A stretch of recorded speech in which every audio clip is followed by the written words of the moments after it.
Assalamualaikum warahmatullahi wabarakatuh. Kami dari kelompok 3, mata kuliah Dasar-Dasar Pendidikan, offering AA, yang diampu oleh Bapak Imam Suyatno dan Bapak Ari Fauzi. Kami akan mempresentasikan hasil diskusi kami mengenai metode dan penelitian pendidikan. Sebelum memasuki materi, perkenalkan saya Arum Putri Mentari bersama rekan saya Ninda Dwi Budiarti dan Reza Rosmawati. Saya terlebih dahulu akan memaparkan bahasan pada presentasi kali ini. Yang pertama, penelitian deskriptif, studi kasus, survei pendidikan, studi korelasional, penelitian eksperimen, penelitian tindakan, dan yang terakhir adalah penelitian dan pengembangan. Materi yang pertama adalah penelitian deskriptif. Penelitian deskriptif adalah penelitian yang berusaha memaparkan gejala atau peristiwa yang terjadi pada saat ini. Penelitian ini lebih memfokuskan perhatian kepada masalah-masalah yang bersifat terpercaya atau terjadi, sebagaimana pada saat penelitian tersebut berlangsung. Melalui penelitian deskriptif ini, seseorang peneliti berusaha untuk memaparkan sebuah peristiwa dan kejadian yang memusatkan perhatian tanpa memberikan perlakuan khusus terhadap peristiwa. Pada penelitian deskriptif ini, harus sesuai dengan karakteristiknya yang terdapat langkah-langkah tertentu dalam pelaksanaannya. Langkah-langkah tersebut diantaranya adalah: yang pertama adalah merumuskan masalah. Pada semua metode penelitian, setiap metode penelitian manapun harus diawali dengan masalah. Masalah-masalah ini berupa pertanyaan-pertanyaan yang jawabannya harus menggunakan data yang terdapat dari lapangan. Semua pertanyaan masalah ini harus terdapat variabel-variabel yang akan dijadikan kajian dalam studi. Pada penelitian ini, seorang peneliti harus bisa menentukan status variabel atau menelaah hubungan antara variabel. Yang kedua, yaitu menetapkan jenis informasi yang dibutuhkan. Dalam hal ini, seorang peneliti perlu menetapkan informasi yang dibutuhkan untuk menjawab semua pertanyaan atau masalah yang telah dirumuskan, sehingga dapat menentukan bahwa informasi tersebut kuantitatif atau kualitatif. Yang ketiga, yaitu menetapkan tahap pengumpulan data. Terdapat dua unsur penelitian yang diperlukan oleh peneliti, yaitu berupa alat pengumpul data dan sampel dari mana informasi itu didapatkan. Pada penelitian, terdapat sejumlah alat pengumpul data, diantaranya adalah tes, wawancara, kuesioner, dan sosiometri, di mana alat-alat tersebut lazim digunakan dalam penelitian deskriptif ini. Yang keempat, menetapkan tahap pengolahan informasi atau data. Data dan informasi yang didapatkan dengan instrumen yang telah dipilih dan sampel yang dipilih ini masih berbentuk informasi atau data kasar. Pengolahan data dan informasi ini sangat diperlukan agar nantinya dapat dijadikan sebagai bahan untuk menjawab pertanyaan dalam penelitian. Yang terakhir adalah mengambil kesimpulan dalam penelitian. Dalam hasil pengolahan data yang tertera di atas, seorang peneliti menyimpulkan hasil dari penelitian deskriptif ini dengan menjawab pertanyaan-pertanyaan penelitian dan menggabungkan hasil semua jawaban tersebut dalam satu kesimpulan yang berisi rangkuman permasalahan dari keseluruhan penelitian tersebut. Selanjutnya adalah studi kasus. Pada dasarnya, studi kasus adalah mempelajari secara intensif seorang individu atau kelompok yang dipandang mengalami kasus tertentu. Misalnya, dengan mempelajari secara khusus kasus kepala sekolah yang tidak disiplin dalam bekerja. Pada kasus tersebut, peneliti harus mempelajari secara lebih mendalam dan tentunya dalam kurun waktu yang tidak sebentar. Mendalam di sini yang dimaksud adalah mengungkapkan semua variabel yang menyebabkan mengapa terjadinya kasus dari berbagai aspek. Tekanan utama dalam studi kasus ini yakni mengapa individu melakukan apa yang dia lakukan dan bagaimana tingkah laku individu tersebut dalam kondisi dan pengaruhnya terhadap lingkungan. Untuk mengetahui persoalan kepala sekolah yang tidak disiplin, seseorang peneliti ini memerlukan pencarian data yang berkaitan dengan misalnya pada masa lalu dan sekarang lingkungan yang membentuknya, dan juga variabel-variabel yang berkaitan dengan kasusnya. Data ini dapat didapatkan dari berbagai sumber seperti rekan kerjanya, guru, dan bahkan dirinya. Teknik memperoleh data ini sungguh komprehensif, seperti observasi pada perilakunya, wawancara, analisis dokumenter, tes, dan lain-lain, tergantung pada kasus yang dipelajari. Semua data dicatat dengan cermat, kemudian dikaji, dihubungkan antara satu dengan yang lainnya, jika perlu melakukan kajian bersama dengan peneliti yang lainnya sebelum menarik kesimpulan. Jadi dapat disimpulkan bahwa studi kasus ini mengisyaratkan pada penelitian kualitatif. Materi yang ketiga yaitu penelitian survei. Penelitian survei merupakan suatu teknik pengumpulan informasi yang dilakukan dengan cara menyusun daftar pertanyaan, kemudian diajukan kepada responden. Tujuan dari penelitian survei yaitu untuk mengumpulkan informasi tentang variabel dari sekelompok objek atau populasi. Variabel itu adalah segala sesuatu yang menjadi objek penelitian. Jadi, sasaran dalam penelitian itu dinamakan variabel. Dalam penelitian survei terdapat istilah sensus dan sampel survei. Sensus adalah survei dengan cakupan seluruh populasi atau objek. Sedangkan sampel survei merupakan survei yang mempelajari sebagian populasi. Selanjutnya tentang penelitian survei pendidikan. Dalam penelitian survei pendidikan, biasanya mengungkapkan permasalahan yang berkenaan dengan pertanyaan-pertanyaan kuantitatif. Contoh pertanyaan kuantitatif, misalnya berapa banyak siswa yang mendaftar di sekolah. Ada juga berapa banyak jumlah siswa rata-rata dalam satu kelas. Contoh pertanyaan-pertanyaan seperti itu dipergunakan sebagai dasar perencanaan dan pemecahan masalah pendidikan di sekolah. Jadi, sangat perlu membuat pertanyaan kuantitatif pada penelitian survei pendidikan. Tahap selanjutnya yaitu membandingkan satu variabel dengan variabel lainnya, kemudian menganalisis hubungan antara variabel tersebut. Manfaat survei pendidikan. Yang pertama, untuk mengetahui variabel-variabel seperti pendapat, persepsi, sikap, prestasi, motivasi, dan lain-lain. Misalnya persepsi kepala sekolah terhadap otonomi pendidikan, persepsi guru terhadap KTSP, dan lain sebagainya. Informasi ini mungkin merupakan hal yang penting bagi kelompok tertentu, walaupun kurang bermanfaat bagi ilmu pengetahuan. Manfaat survei pendidikan yang kedua dapat digunakan untuk memecahkan masalah praktis. Contohnya mengenai masalah pemerataan pendidikan atau kualitas pendidikan. Manfaat yang ketiga untuk bahan dalam merumuskan kebijaksanaan pendidikan. Perumusan kebijaksanaan pendidikan ini dilakukan untuk mengurangi kesenjangan-kesenjangan dalam dunia pendidikan. Manfaat yang keempat dapat digunakan untuk menilai efektivitas suatu program.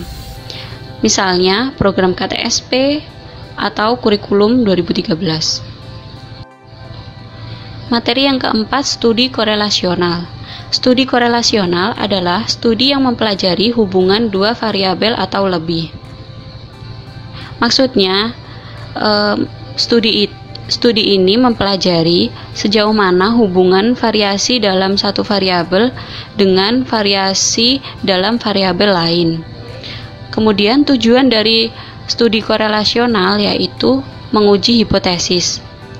Dilakukan dengan cara mengukur sejumlah variabel dan menghitung koefisien korelasi antara variabel-variabel tersebut agar dapat ditentukan variabel-variabel mana yang berkorelasi. Misalnya, jika peneliti ingin mengetahui variabel-variabel mana yang sekiranya berhubungan dengan kompetensi profesional kepala sekolah. Semua variabel yang ada kaitannya dengan kompetensi profesional kepala sekolah diukur lalu dihitung koefisien korelasinya untuk mengetahui variabel mana yang paling kuat hubungannya dengan kemampuan manajerial kepala sekolah. Sebelumnya saya telah menyebutkan istilah koefisien korelasi. Apa itu koefisien korelasi? Koefisien korelasi adalah derajat hubungan variabel-variabel dalam satu indeks. Silakan perhatikan gambar 4.1. Pada gambar tersebut, koefisien korelasi yang positif menunjukkan hubungan yang berbanding lurus, sedangkan yang negatif berbanding terbalik. Untuk angka 0 berarti menunjukkan tidak adanya hubungan. Saya akan memberikan contoh korelasi positif. Contoh korelasi positif antara variabel EQ dengan prestasi belajar. EQ yang tinggi akan diikuti dengan prestasi belajar yang tinggi. Artinya, terdapat kesejajaran antara EQ dengan prestasi belajar. Selanjutnya, contoh dari korelasi negatif. Misalnya antara variabel absensi atau ketidakhadiran dengan prestasi belajar. Absensi yang tinggi akan diikuti oleh prestasi belajar yang rendah. Artinya, terdapat ketidaksejajaran antara absensi dengan prestasi belajar. Selanjutnya, penelitian korelasional. Dalam penelitian korelasional, setidaknya terdapat 2 variabel yang harus diukur hubungannya. Selain itu, bisa 3 variabel atau lebih.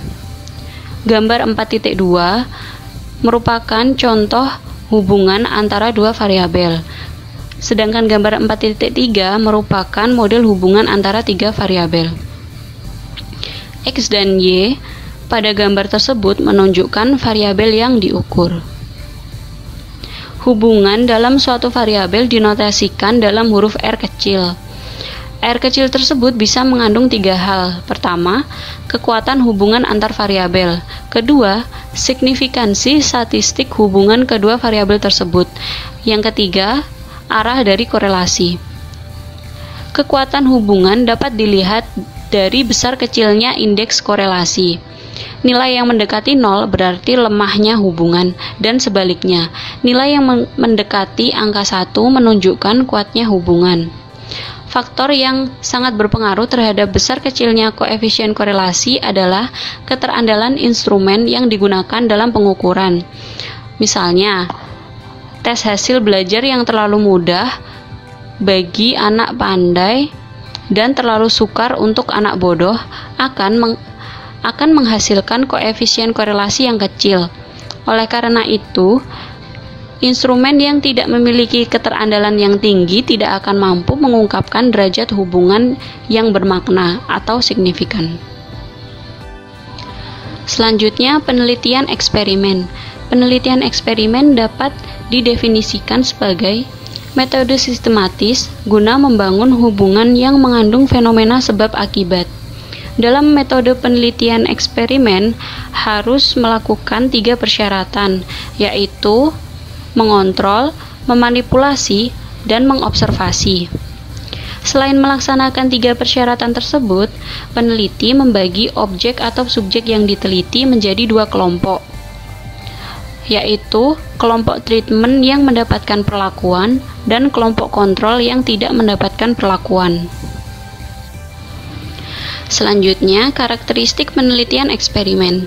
Sebenarnya, karakteristik penelitian eksperimen sama dengan syarat dalam melakukan penelitian eksperimen, yaitu memanipulasi, mengontrol variabel, dan melakukan observasi.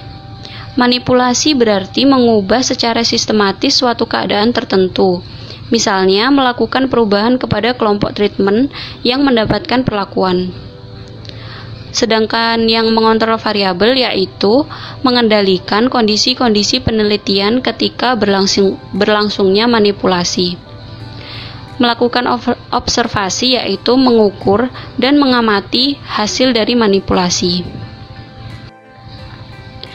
Proses penyusunan penelitian eksperimen. Proses ini pada dasarnya sama dengan proses jenis penelitian lainnya. Yang pertama, melakukan kajian induktif yang berkaitan dengan permasalahan yang hendak dipecahkan. Yang kedua, mengidentifikasikan permasalahan. Yang ketiga, melakukan studi literatur yang relevan, memformulasikan hipotesis, menentukan definisi operasional dan variabel. Yang keempat, membuat rencana penelitian yang mencakup identifikasi variabel yang tidak diperlukan, menentukan cara untuk mengontrol variabel, memilih desain eksperimen yang tepat, menentukan populasi dan memilih sampel penelitian. Yang kelima, melakukan kegiatan eksperimen, yaitu memberi perlakuan pada kelompok eksperimen. Yang keenam, mengumpulkan data hasil eksperimen. Yang ketujuh, mengelompokkan dan mendeskripsikan data setiap variabel. Yang kedelapan, melakukan analisis data dengan teknik statistika yang sesuai. Dan yang terakhir, yaitu membuat laporan penelitian eksperimen. Selanjutnya adalah penelitian tindakan. Nah, penelitian tindakan ini dapat juga diartikan suatu tindakan atau penyelidikan yang dilakukan baik kelompok maupun individu untuk menyelesaikan masalah atau memperbaiki praktek yang telah ia lakukan. Nah, contoh penelitian tindakan yang dilakukan dalam dunia pendidikan ini adalah penelitian tindakan kelas yang dilakukan oleh seorang pendidik atau guru untuk meningkatkan suatu proses pembelajaran, metode, strategi, motivasi, mengubah perilaku pada kelompok peserta didik yang melakukan kegiatan belajar di dalam kelas. Tujuan dari penelitian tindakan. Tujuan yang pertama, untuk memperbaiki praktek. Mungkin terjadi kesalahan atau masalah saat kegiatan praktek berlangsung, jadi dilakukan penelitian tindakan untuk memperbaiki praktek tersebut. Tujuan yang kedua adalah untuk pengembangan profesional dalam arti meningkatkan pemahaman atau kemampuan para praktisi terhadap praktek yang dilaksanakan. Jadi, setelah melakukan penelitian tindakan ini diharapkan praktisi akan lebih memahami terhadap praktek yang telah ia lakukan. Yang ketiga adalah untuk memperbaiki keadaan atau situasi di mana praktek tersebut dilaksanakan. Misal pada saat praktek, praktisi sedang berada dalam situasi tegang yang mengakibatkan prakteknya mengalami masalah. Maka dengan penelitian tindakan ini, situasi tersebut dapat diteliti dan diatasi. Langkah-langkah dalam penelitian tindakan. Yang pertama, penetapan fokus masalah penelitian. Jadi, yang pertama itu kita harus memfokuskan masalah apa yang akan kita teliti. Yang kedua, perencanaan tindakan perbaikan. Nah, di sini kita merencanakan rencana apa yang akan kita lakukan untuk perbaikan. Yang ketiga, pelaksanaan tindakan perbaikan. Yang keempat, analisis dan refleksi. Yang kelima adalah perencanaan tindak lanjut. Tindak lanjut apa yang akan kita lakukan setelah penelitian tindakan ini? Penelitian dan pengembangan atau bisa disebut dengan research and development adalah rangkaian proses atau langkah-langkah dalam rangka mengembangkan suatu produk baru atau menyempurnakan produk yang telah ada agar dapat dipertanggungjawabkan. Nah, produk tersebut tidak hanya berbentuk benda atau perangkat keras seperti buku, modul, dan lain-lain, tetapi juga bisa berbentuk perangkat lunak seperti program komputer untuk pengolahan data, pembelajaran di kelas, dan lain sebagainya. Metode yang digunakan dalam penelitian dan pengembangan. Yang pertama, metode deskriptif. Pada metode deskriptif ini digunakan dalam penelitian awal untuk menghimpun data tentang kondisi yang ada. Kondisi tersebut mencakup kondisi produk-produk yang akan dikembangkan. Yang kedua, kondisi pihak pengguna. Yang ketiga, kondisi faktor-faktor pendukung dan penghambat pengembangan dan penggunaan dari produk yang akan dihasilkan. Metode yang kedua adalah metode evaluatif. Nah, pada metode evaluatif ini digunakan untuk mengevaluasi produk dalam proses uji coba untuk pengembangan suatu produk.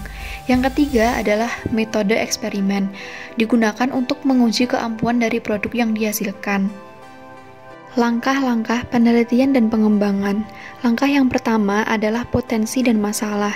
Jadi kita harus mengetahui dulu masalah apa yang akan kita teliti dalam produk tersebut.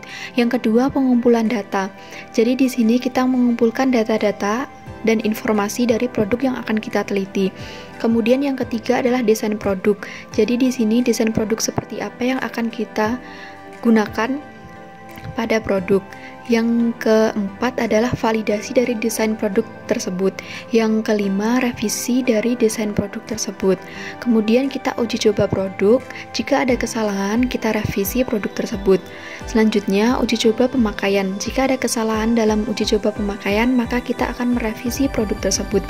Setelah itu, yang terakhir adalah kita dapat memproduksi secara massal. Baik, sekian presentasi dari kelompok kami. Jika ada pertanyaan, silakan kalian tulis pertanyaan di kolom komentar. Terima kasih. Wassalamualaikum warahmatullahi wabarakatuh.